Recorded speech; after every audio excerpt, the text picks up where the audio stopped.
Assalamualaikum warahmatullahi wabarakatuh. Bismillah walhamdulillah. Asyhadu an la ilaha illallah wahdahu la syarikalah. Wa asyhadu anna Muhammadan abduhu wa rasuluh. Sallallahu alaihi wasallam la nabiyya ba'dah. Amma ba'du fa yahadirul muslimin wal muslimat. Jemaah asyar Masjid Taqwa Muhammadiyah rahimakumullah. Taqullaha haqqa tuqatih wa la tamutunna illa wa antum muslimun. Faqala Allah Ta'ala fil Qur'anil Karim.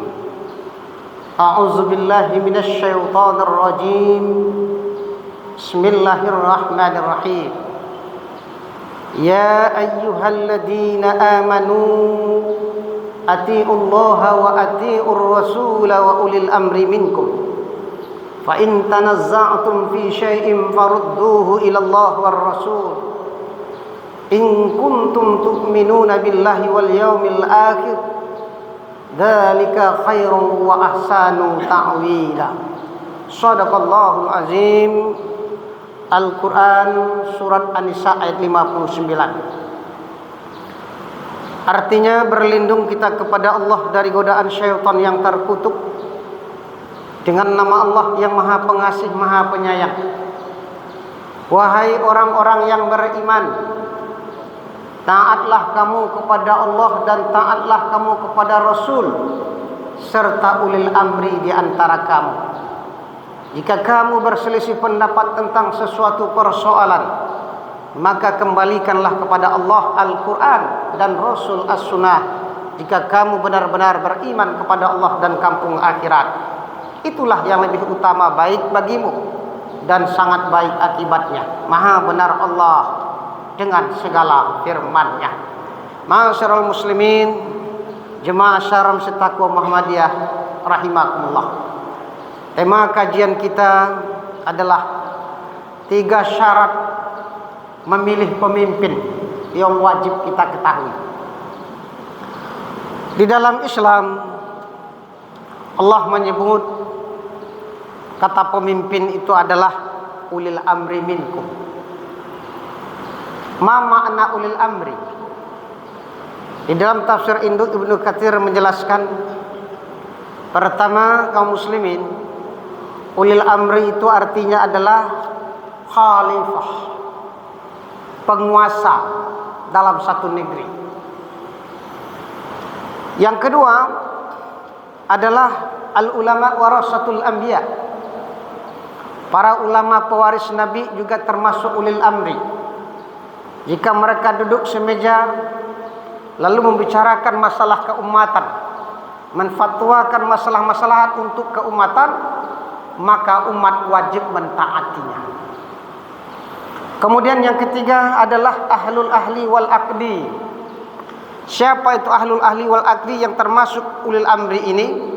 Inilah legislatif. Anggota DPR RI itu ulil amri itu. Ya, karena mereka tugas pentingnya adalah membuat undang-undang. Selama undang-undang yang mereka buat itu untuk kebaikan rakyat dan tidak bertentangan dengan Al-Quran dan Sunnah, kita rakyat wajib taat, wajib patuh. Itu yang dimaksud dengan ya ayyuhalladzina amanu atiullah wa atiur rasul wa ulil amri minkum. Jadi ulil amri ini tidak sembarang orang, ya, level nomor 3 di bawah Rasul, tidak sembarang orang. Hanya orang tidak bisa mengukur dirinya lah, ya, yang mudah saja mencalek, ya, padahal itu adalah banyak persyaratannya. Karena ulil amri ini adalah orang yang dulu kan selangkah ditinggikan seranting.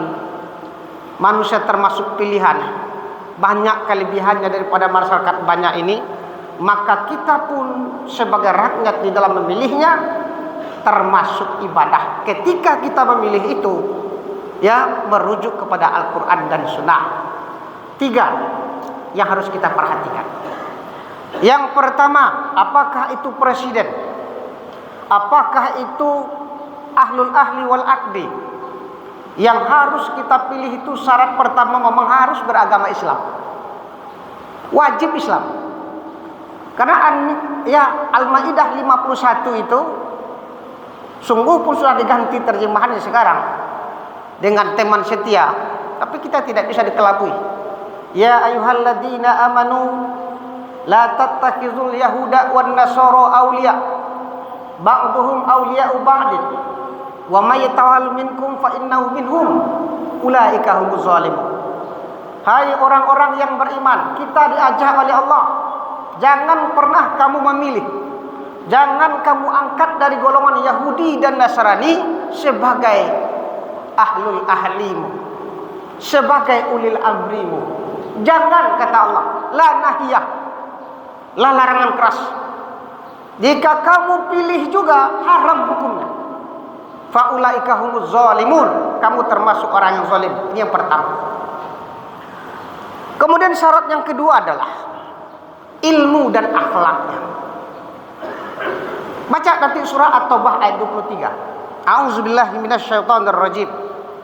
Ya ayyuhalladzina amanu la tattakhizu aba'akum wa ikhwanakum awliya in istahabul kufra 'alal iman wa may yatawallahu minkum fa ulaika humuz zalimun. Hai orang-orang yang beriman, jangan kamu pilih, jangan kamu angkat ulil amrimu, ahlul ahli wal aqdimu, sekalipun dia ayah kandungmu, sekalipun dia saudara-saudara kandungmu. Jika kamu sudah mengetahui akhlaknya rendah, cenderung kepada kekafiran ketimbang keimanan. Jadi ayat ini menjelaskan bahwa persoalan memilih pemimpin tidak ada nepotisme, tidak ada kekeluargaan, tidak laku partai. Kuayah ku maju ku caleg tapi wak jaleh wak kelakuannya kucing ayi ayah wak pak, kucing ayi kelakuannya umpamo. Ya pak ya, suka mabuk-mabukan, suka main perempuan, menipu orang saja kerjanya. Ayo mencalek kok, awak anak haram hukum memilihnya. Begitu pak. Karena pemimpin itu bapak dan ibu utama dari segala-segalanya. Akhlaknya bagus, bisa diteladani. Ya, maju saudara wa ustaz. Jadi caleg ini, bak kelakuannya, acok teler, acok mabuk, suka main apa ya, main perempuan. Jaleh tuh, haram hukum memilih. Jadi ini surah At-Taubah ayat 23 ini. Ya, sebagai penjelas bagi kita di dalam memilih pemimpin. Hai orang-orang yang beriman, jangan kamu angkat, jangan kamu pilih, walaupun dia ayah kandungmu, walaupun dia saudara kandungmu, jadi pemimpinmu.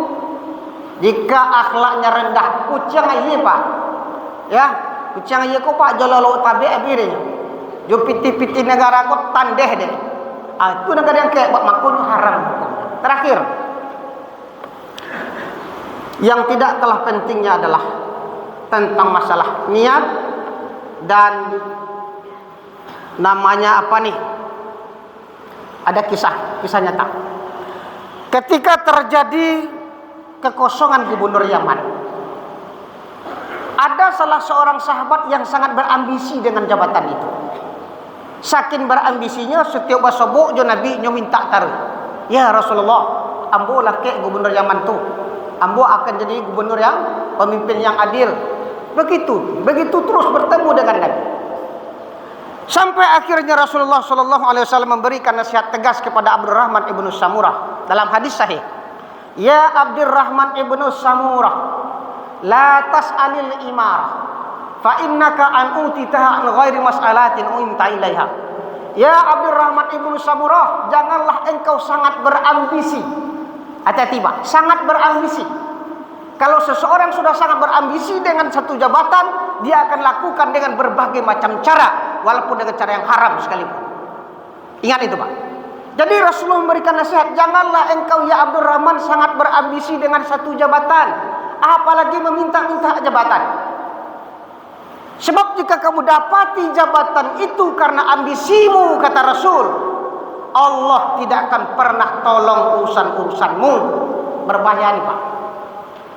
Jangankan jadi presiden, jadi lurah saja kita Pak, tidak ditolong oleh Allah.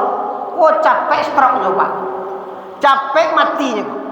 Ya, ini Bapak Raden. Jadi berhentilah kita berambisi-ambisi dengan jabatan kepala dinas, sogok sekian. Kan ambisi dengan kalau sudah dengan cara menjogok berarti ambisi. Allah tidak akan pernah tolong urusan-urusan. Tetapi kata Rasulullah, jika jabatan itu engkau dapati atas amanah, amanah kepercayaan, jalankan dengan baik, jalankan dengan adil, jalankan dengan jujur. Allah pasti akan tolong seluruh urusan-urusan. Jadi itu bedanya Pak. Makanya kaum muslimin sidang jemaah rahimakumullah, dalam memilih pemimpin itu kita sangat berhati-hati. Karena memang petunjuk dari Allah dan Rasul sudah cukup. Tinggal kita lagi ya mempraktekkannya di dalam pesta demokrasi mendatang. Pertama, mesti beragama Islam. Harus. Ketika kita mencoblos bismillahirrahmanirrahim, bismillahirrahmanirrahim, Islam. Yang kedua, akhlaknya bagus. Setahu kita akhlaknya baik. Ya Pak ya? Baik akhlak. Ilmunya tinggi. Wawasannya luas. Kemasyrakatannya hebat. Amin kalau Pak. Amin. Ya. Kemudian yang terakhir, tidak berambisi. Assalamualaikum warahmatullahi wabarakatuh.